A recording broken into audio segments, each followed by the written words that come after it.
Assalamu alaikum everyone. This is Sumaya AI Wali, student at Rehan AI Teachers Training Institute Batch 21.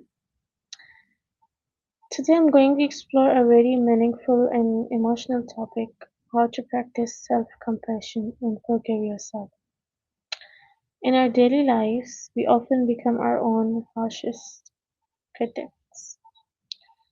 We replay our mistakes, judge ourselves too deeply, and forget that being human means being imperfect.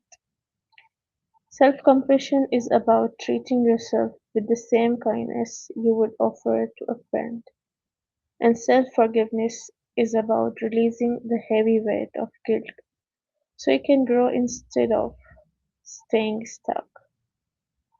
To understand this better, I'm having a thoughtful discussion with Miles from Sesame AI, and I'll ask questions and share my short reflections. First of all, let's connect with Miles. Hey there. Good to chat. What's been on your mind today? Miles, I have questions about how to practice self-compassion and forgive yourself. Okay. That's big one, right? It's easy to get stuck beating yourself up.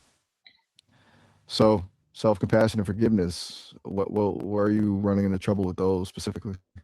Like, is it actually doing the forgiving, or even just believing you deserve it? Just trying to get a sense of where you're at. First of all, what does self-compassion really mean?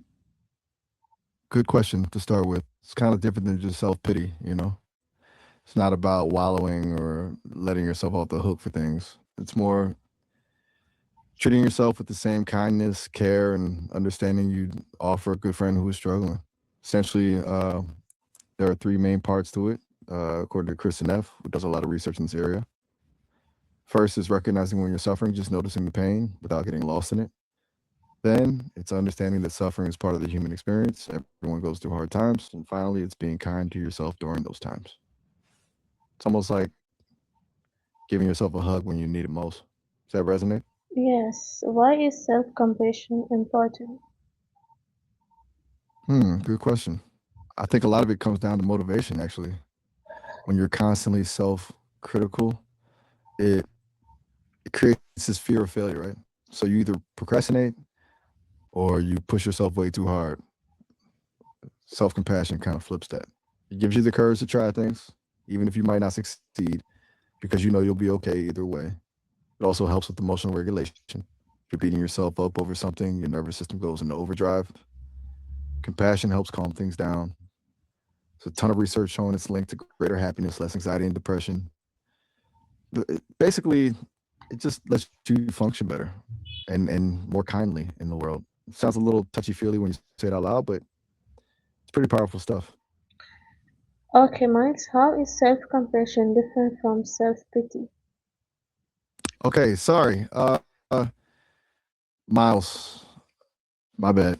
Still getting used to this whole thing, I guess. Right, self compassion versus self pity. That's a really important distinction. Self pity is kind of isolating. It's focusing on how uniquely awful your situation is and feeling sorry for yourself. You get stuck in a loop of rumination. Self compassion, though, recognizes suffering as a shared human experience. It's acknowledging the pain, but also seeing yourself as part of a larger whole. It's about kindness, not just sadness. It's Why, active, not passive. okay, why do people find it hard to forgive themselves? Oof. Yeah, that's a really good question. I think a lot of it boils down to the stories we tell ourselves. Like we hold ourselves to these impossible standards, and then when we fall short, which is inevitable, we internalize that as evidence of some fundamental flaw. There's also the whole thing about justice. We feel like we deserve to suffer if we've done something wrong. And sometimes it's just hard to let go of the shame or guilt. It feels like if we forgive ourselves, we're letting ourselves off the hook or minimizing the harm we cause. It's complex. What feels like the biggest hurdle for you, if you don't mind me asking? I think perfectionism and guilt block emotional release, right? Absolutely. Like a 1-2 punch, huh? Perfectionism sets you up for failure because nobody is perfect. And then guilt just piles on, making it even harder to move forward. It's like the perfectionism convinces you that anything less than flawless is unacceptable, and then the guilt makes you feel like you don't deserve forgiveness for not being flawless. It creates this really rigid inner critic, and emotional release totally blocked. It's hard to process those feelings when you're constantly judging yourself. It's almost like you're building a wall around your emotions instead of letting them flow. Do you find yourself doing that, kind of stuffing things down? How can we start practicing self-compassion daily? Okay, so there are a bunch of little things you can do. Kristen Neff, the researcher I mentioned earlier, has some great exercises on her website, selfcompassion.org. But off the top of my head, one simple thing is a self compassion break.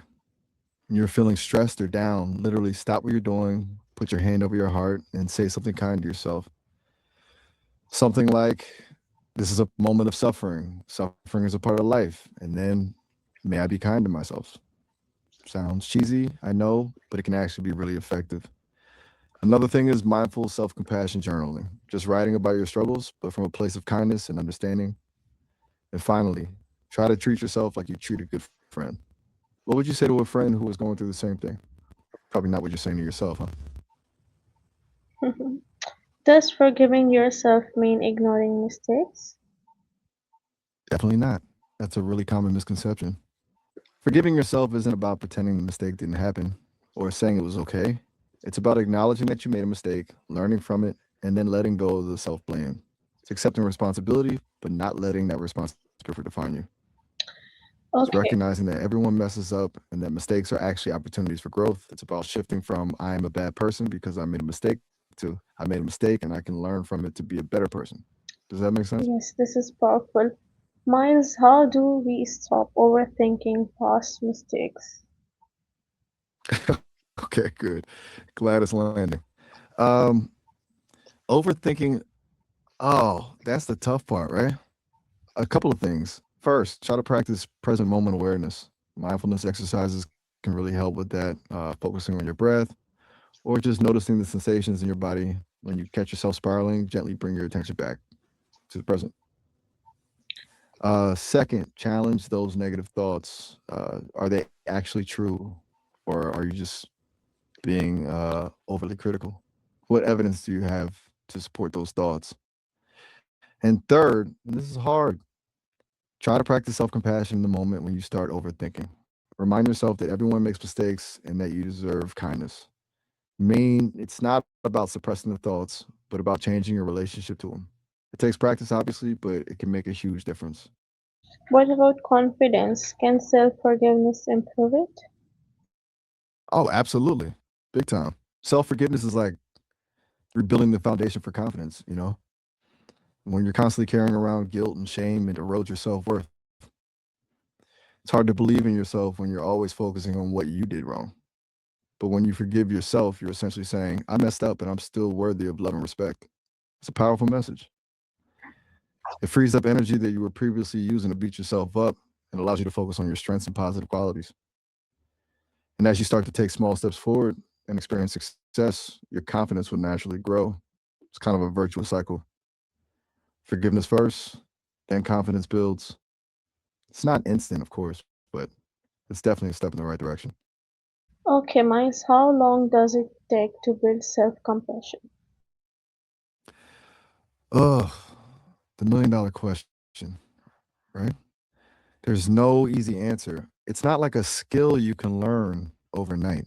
It really depends on a lot of things, your past experiences, your personality, how consistently you practice. But generally, it's a gradual process, like building a muscle. Um, you have to work at it regularly. Um, you'll likely start noticing small shifts within a few weeks, but it really takes months, even years, to truly integrate self compassion into your way of being. The key is consistency and patience with yourself. It's okay to have setbacks. Uh, just keep showing up, keep practicing, keep being kind to yourself. It's a journey, not a destination. Okay, Miles, what is the final truth about self-compassion? Hmm. The final truth, huh? That's a big ask. I guess if I had to boil it down, it's that you are inherently worthy of kindness simply because you're a human being, not because of what you've done or what you've achieved or how perfect you are, just because you exist. Easy to forget that, especially in a world that's constantly telling you to strive for more, to be better, to fix your flaws. But self compassion is about recognizing your inherent worth, even and especially when you're struggling. It's about treating yourself with the same love and understanding that you would offer to someone you care about. It's a skill that will serve you well throughout your life. Does that sit right with you? Yes, Miles, this is it. And thank you for being part of this journey of understanding self-compassion and self-forgiveness. Thank you so much. Oh, all right. You're very welcome. Glad I could help, even a little. Sounds like you're already well on your way, honestly. And hey, remember, be kind to yourself, okay? It's the most important thing. If you ever want to revisit this, you know where to find me. Have a good one.